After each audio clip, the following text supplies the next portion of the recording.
안녕하십니까? 예.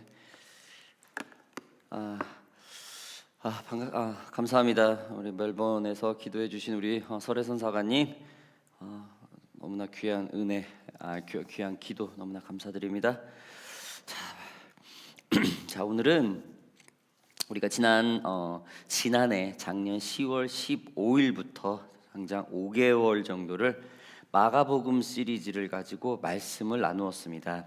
자, 오늘부터는 이 4주 동안 디모데 후서를 가지고 우리가 함께 말씀을 나누겠습니다. 자, 디모데 후서를 잠깐 소개한다면 디모데 후서는 사도 바울이 썼습니다. 그의 제자 디모데에게 쓰는 편지로서 신학적 용어로는 목회서신이라고 합니다.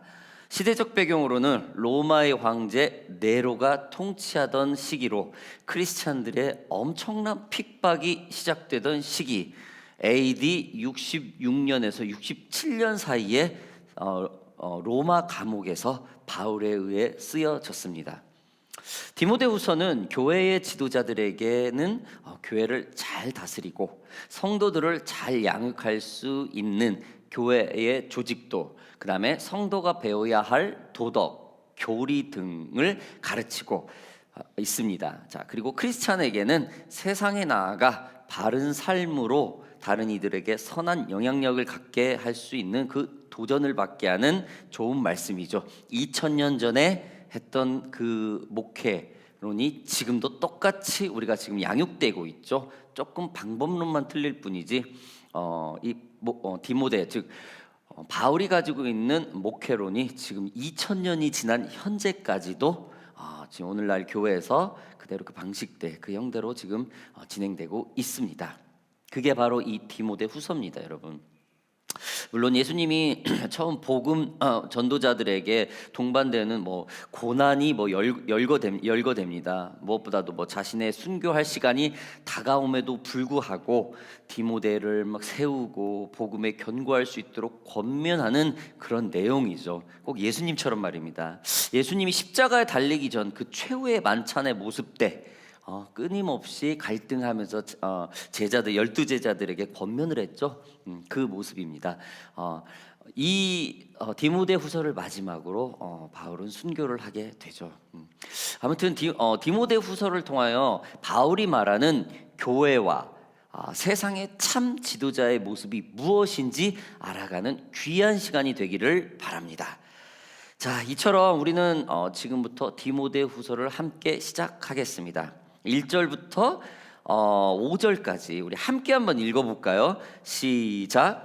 하나님의 뜻으로 말미암아 그리스도 예수 안에 있는 생명의 약속대로 그리스도 예수의 사도된 바울은 사랑하는 아들 디모데에게 편지하노니 하나님 아버지와 그리스도 예수 우리 주께로부터 은혜와 긍휼과 평강이 내게 있을지어다.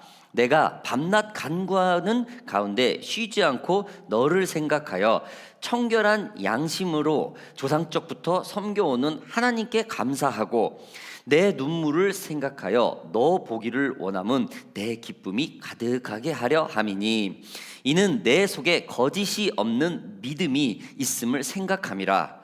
이 믿음은 먼저 내 외조모 로이스와 내 어머니 유니게 속에 있더니 내 속에도 있는 줄을 확신하노라. 여러분, 제자 디모데에게 말하는 그 바울의 그 엄청난 사랑이 넘치지 않습니까? 오늘 본문 1장 1절부터. 네. 자, 바울은 자신의 제자 디모데에게 편지를 쓸 때 그 시작을 축복으로 시작을 합니다.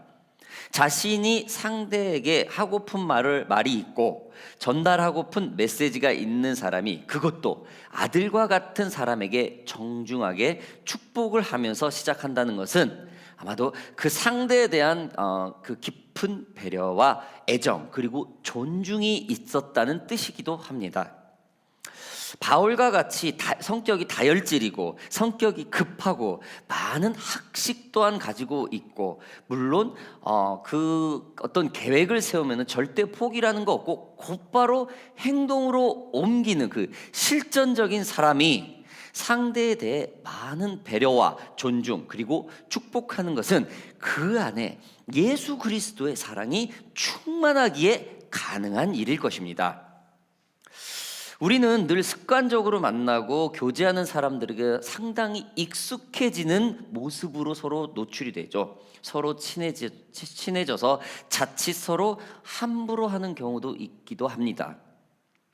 바울도 마찬가지였겠죠. 그는 자신이 아들과 같은 그 젊은 사역자 디모데에게 함부로 하대하지 않고 그 존중을 축복으로 표현을 한 것입니다. 우리는 이와 같이 매일 보고 자주 만나는 동역자들에게 대하는 모습이 지금 바울과 같은 모습이 되어야 될 것입니다. 예수 그리스도를 믿는 사람의 모습이 이와 같아야 할 것입니다. 물론 저 또한 이곳에 이 말에 엄청 도전을 받고 각성을 하고 있습니다. 여러분, 교회에서 일주일 만에 만나서 성도의 안부를 묻고 계속되게 이어지는 교제 속에서 서로를 격려하고 위로하고 상대의 말을 들어주고 그 말을 존중해주는 그런 모습들 말입니다.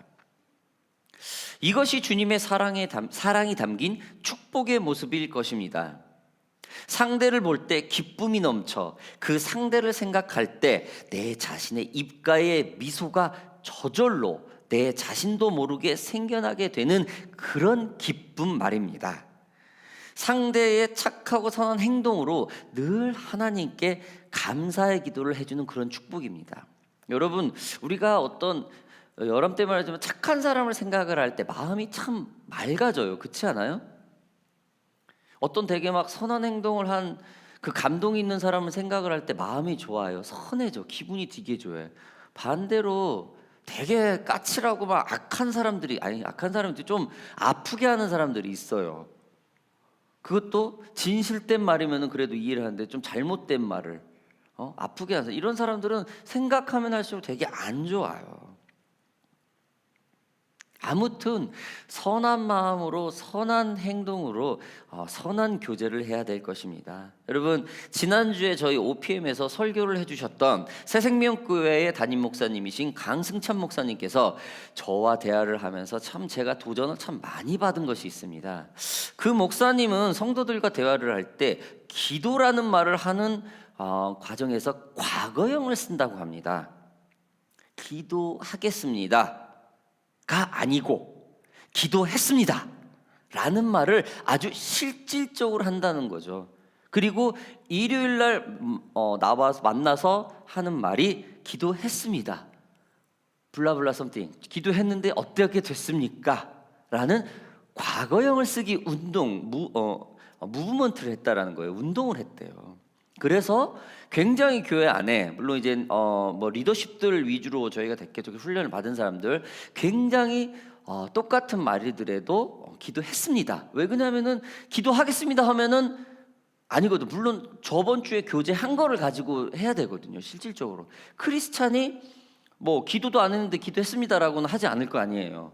그렇죠? 근데 기도하겠습니다라면은 굉장히 이거를 못 지킬 수 있는 확률이 너무 많다라는 거예요.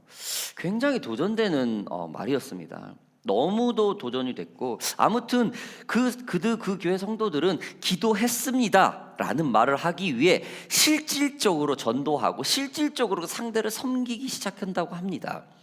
믿지 않는 자를 매주 금요일에 자신들의 집에 그로스 그룹에 초대를 하여 대접하고 격려하고 교제하고 이야기를 들어주고 기도를 한다는 겁니다. 삶으로 실제로 복음을 증거하고 있는 사람들이 말이어서 절대적으로 신뢰할 수 있는 말입니다. 여러분, 제가 단언컨대 그 교회는 예수를 믿기 시작한 지 5년 이상 된 사람 없어요. 그 교회. 그런데 실질적으로 그렇게 기도를 해줘요. 여러분, 신앙생활 해보셔서 알죠? 믿지 않는, 그러니까 어렸을 때부터 믿었던 사람 말고 전혀 믿지 않는 사람이 세례를 받고 예수를 믿는 가정 5년 안에 다른 사람을 위해서 끊임없이 매주 만나서 기도해 준다는 건 쉬운 일이 아닙니다. 10년 20년 교회를 해도 대표 기도해서 나와라 그러면 기도를 못 해요.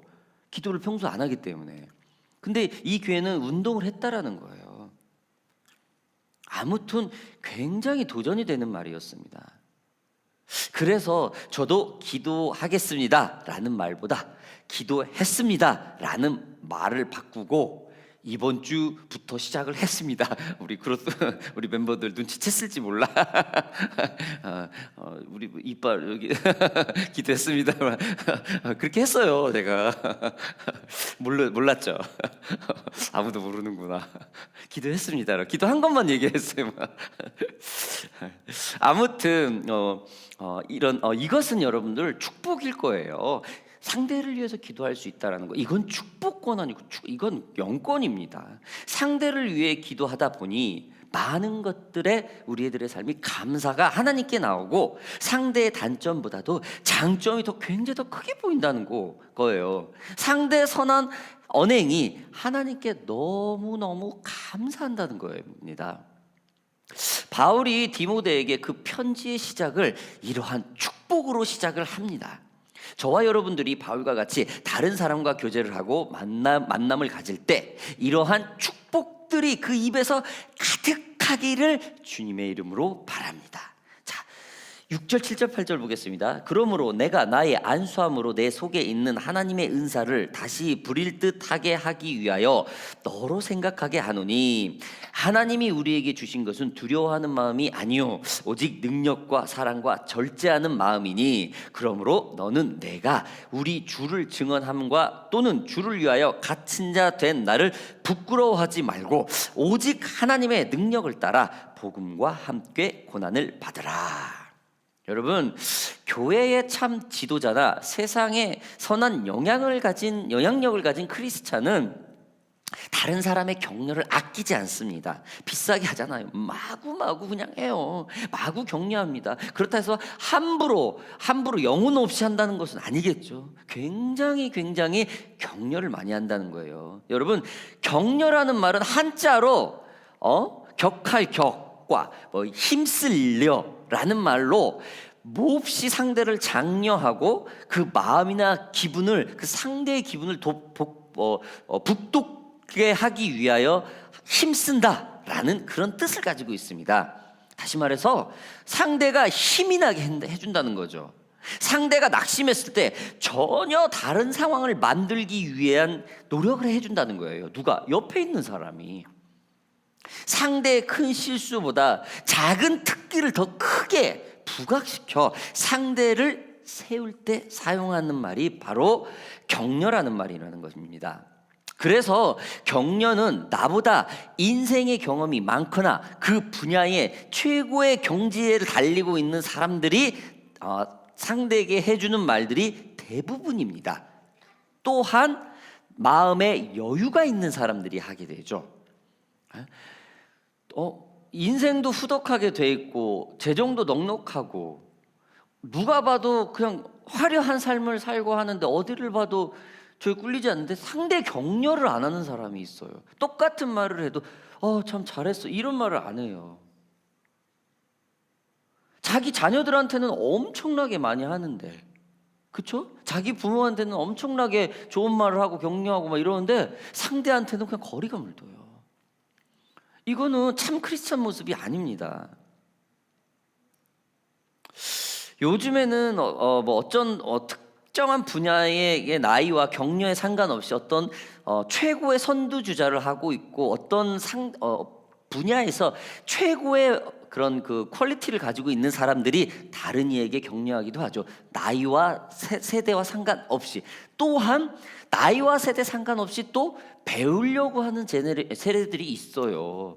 아무리 젊은 사람이더라도 배우려고 그 사람한테 가서 도전 물어보고 끊임없이. 그렇죠? 요즘에는 그런 분야가 조금 무너졌죠. 아무튼 다른 사람을 세우기 위해서 격려를 아끼지 않는다라는 거예요.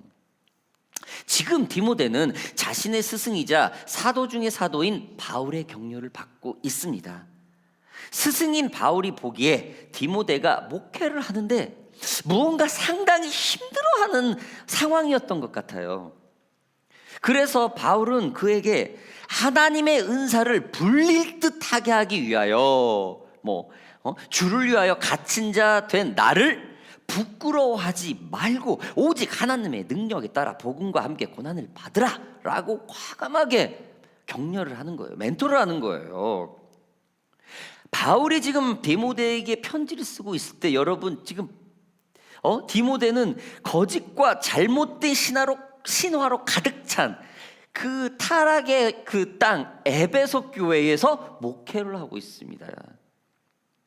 여러분 에서부드 사빌라데 7개 교회 중에 에베소 교회가 상당히 타락한 교회입니다. 거기에 아주 센 사람도 아니야. 아주 순딩이 순한 디모데가 가서 목회를 해요. 여기에 지금 바울이 격려를 하고 있는 겁니다. 젊고 목회 경험을 없어가지고 경험을 쌓고 있던 디모데가 상당히 버거워하고 있을 때라는 것이죠. 그리고 바울이 예수님 생전에 직접 모신 12제자들에 속하지 않는다고 에베소 교회 지역 사람들이 상당히 바울에 대해서 친사도성에 대한 그런 부분에서 상당히 구설수가 있었던, 즉 의심을 많이 거론을 했던 상황이기도 합니다. 디모데는 이러한 의심이 받고 있던 사도 바울의 제자였었어요. 많은 눌림과 어려움 그리고 영적 갈등을 겪고 있을 때입니다. 소위 말해서 요즘으로 따지면 내가 어느 신학교를 나왔는데 어느 선교단체에서 훈련을 받았는데 그 신학교가 그 선교단체가 뭐 이단으로 돼 있어 이런 루머가 있는 그런 상황인 거예요. 그래가지고 어디 가서 내가 여기 학교 나왔다 내가 이것도 말을 못하는 거예요. 그런 난처한 상황에 그게 진실이 아니더라도 아무튼 이 지금 자신의 부르심과 사명이 흔들릴 정도로 지금 디모데는 상당히 힘들어하고 있다는 겁니다. 무엇보다도 복음으로 인한 고통이 자신이 생각하는 것과는 다르다는 그런 혼란 속에 이 디모데가 힘들어하고 있었다는 부분입니다. 마치 교회에서 성경 공부를 하면서 제자 훈련을 받으면서 배운 것이 세상에 나와 적용을 해보고 나갈 때 전혀 많지 않다라는 거예요. 운전을 배웠는데 신호등 보고 교차로를 통과를 하는 부분이 운전면허 시험 볼 때하고 전혀 상황이 틀리다라는 거예요. 전혀 안 맞다라는 거예요. 그런 상황이 지금 디모데입니다.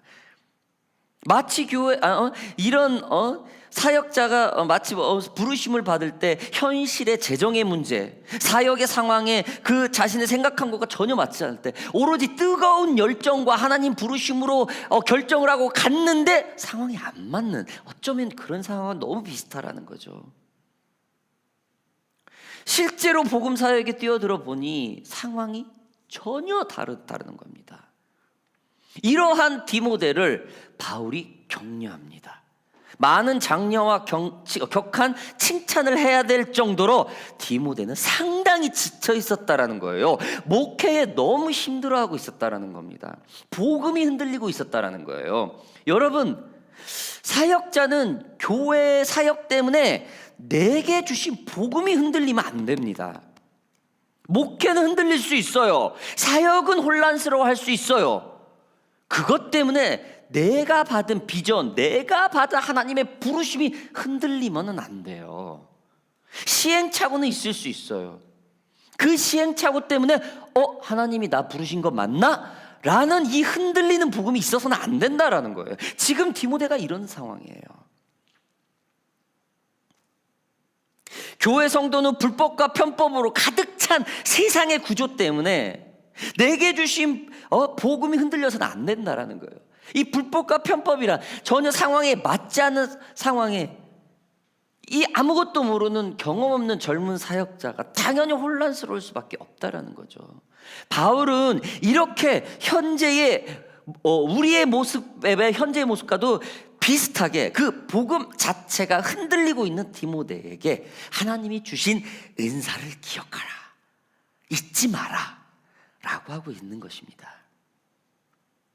바울은 이렇게 현재의 우리와 비슷한 복음 자체가 흔들리는 디모데에게 복음과 함께 고난을 받으라고 합니다. 고난을 피하지 말라고 해요. 이게 바로 격려라는 거예요. 여러분, 조금 제가 외람된 말에 한마디 한다면은 이제 저희 아이가 이제 HS, 그러니까 수능을 볼 때 12학년 때 자기가 원하는 그 실력이 안 되는 거야. 굉장히 힘들어하더라고요. 좋은 대학은 가고 싶은데 안 되는 거야. 애가 2달 사이에 20kg가 빠지는 거야. 살이 쭉쭉 빠지는 거야. 좋은 봐서 알죠. 웬만하면 제가 살 빠질 애가 아니거든. 제가 워낙 성격이 낙천적이고 부모님이 야 굶지 말고 먹어 하면 먹는 애. 거의 99% 100% 순종하는 애거든요. 근데 너무 고민을 하는데 너는 여기 수준이 안 되니까 이쪽으로 가야 된다. 길을 제시를 해줘도 본인이 하고 싶은 게 이쪽인 거야. 거기에 애가 힘들어해. 아침도 못 먹고 계속 밥을 굶는 거야. 애가 고민이 돼가지고 그 모습을 부모가 지켜볼 수밖에 없는 상황이 돼요. 너무 힘들어요. 가슴이 찢어져요.